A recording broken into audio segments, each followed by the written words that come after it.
Hello everyone, this is John Hillenbrand, and today we are going to be discussing business computing with ERP systems and alternatives. We will be reviewing what is ERP and why are they adopted, who can benefit from ERP, why are they implemented, some examples, success and failure stories in using ERP, and finally alternatives to using an ERP system. So first and foremost, what is ERP and what does it stand for? ERP stands for Enterprise Resource Planning. In quoting the ERP system provider Oracle, this refers to the systems and software packages used by organizations to manage day-to-day business activities such as accounting, procurement, project management, and manufacturing. By harnessing transactional data from multiple sources, multi-department organizations can be better integrated.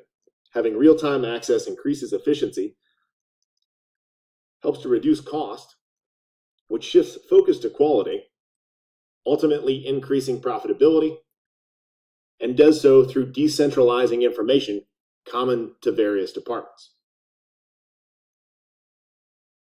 Some of the industries who benefit from the use of ERP systems are manufacturing, construction, healthcare, hospitality, and professional services, like being a lawyer, for instance. The amount of information and data required to maintain and innovate in each of these industries makes them prime candidates for implementation of an ERP system. As noted, one of the pillars for why an ERP should be used is increased efficiency. Many different departments in an organization require the same information. HR, accounting, operations and project management, and supply chain management all stand to benefit from pulling information from a database that updates in real time with the inputs and outputs of the respective departments. They don't have to constantly go to one another for requests and updates.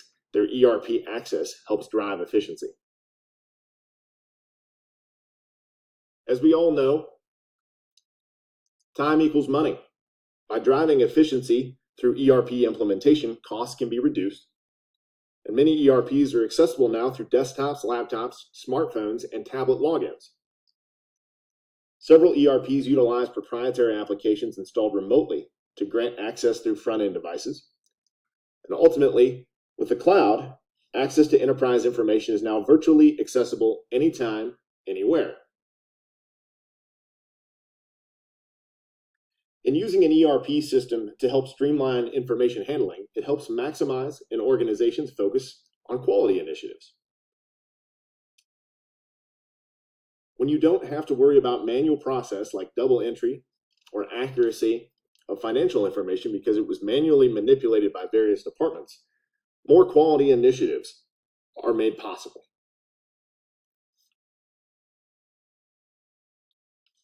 Ultimately, efficiency of process, lower operational cost, and increased QC focus result in increased profitability in the use of an ERP.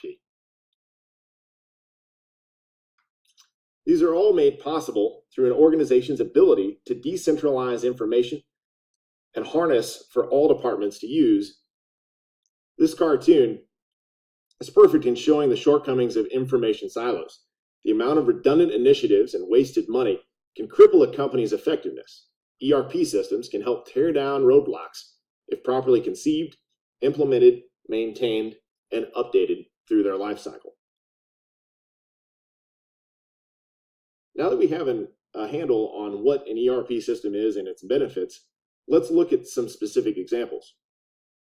WorkWise and IQMS are two ERPs utilized throughout the manufacturing industry. SAP, Sage, and Central Boss are used across several industries like hospitality, healthcare, and professional services. Vista by Viewpoint is near and dear to my heart, as it is the ERP system we use at the construction company where I work. It helps consolidate finances, equipment management, project management, and HR payroll functions.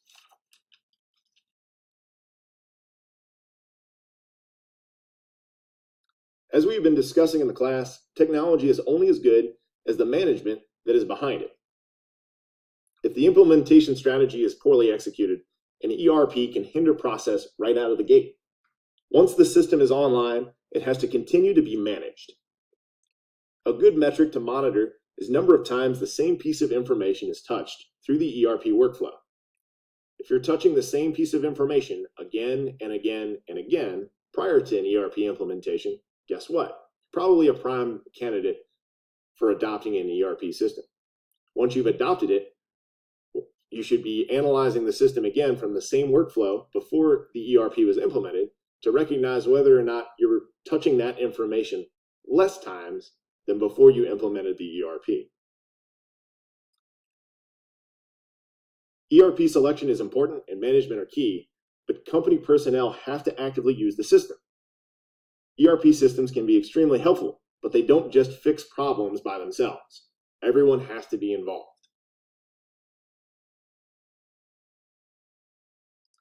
To put context to utilizing an ERP system, let's look at some case studies that were successful and some that failed. Cadbury looked to adopt SAP to assist with spikes in business growth. They struggled with rising production goals and maintaining distribution. Cadbury promoted an internal restructuring to align with new ERP initiatives and operations. Supply chain, warehouse storage, and distribution were all revamped. In activating the software in all facets of the company, operating costs decreased while distribution was on the rise. Ultimately, with the good comes the bad. Hershey looked to develop a plan to accommodate future growth. Once again, SAP was the ERP solution selected. Hershey's implementation strategy, however, was flawed when it attempted to overhaul all of its systems at once instead of an incremental change. Hershey threw a wrench into all of its operations, making it next to impossible for management to function effectively. The software, again, will only do so much when mismanaged. With our heavy focus on ERP systems, what are the alternatives? Some look for a hybrid approach. My current company, when it was originally shopping for an ERP system, they wanted a one-size-fits-all approach. They wanted to be able to standardize all information handling across all department operations. In addition, they were cognizant of the ramifications if they chose a system that would possibly go under or be obsolete in 5 or more years. Nothing like investing anywhere from $15,000 to $70,000, only to find out it's not going to be there next year. Ultimately, we've been migrating to a hybrid approach. We have several systems we are attempting to integrate into a bolt-on-like function while still maintaining Viewpoint as our main ERP solution.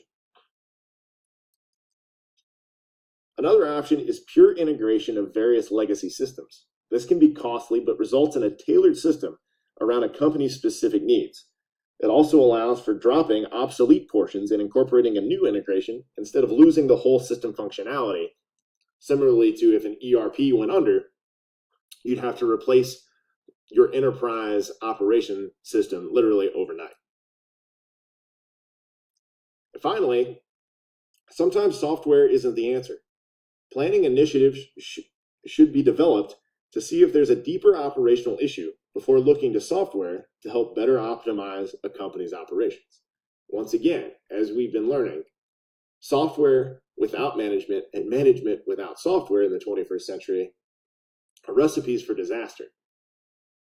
Given the fact that you have control over the human element of your company right out of the gate with no software, that should be looked at first before looking to software initiatives to help better improve internal operations. To close out my presentation today, let's take a look at topics for discussion. What ERP systems have you used in the past, and were they effective as a one-stop shop initiative, or would your company have benefited from a hybrid approach? If you have not used an ERP, have you worked at a company that had comprehensive, tailored, integrated systems to help drive business decisions? If you have not had exposure to ERP or integrations, have you been involved in any strategic planning discussions throughout your career?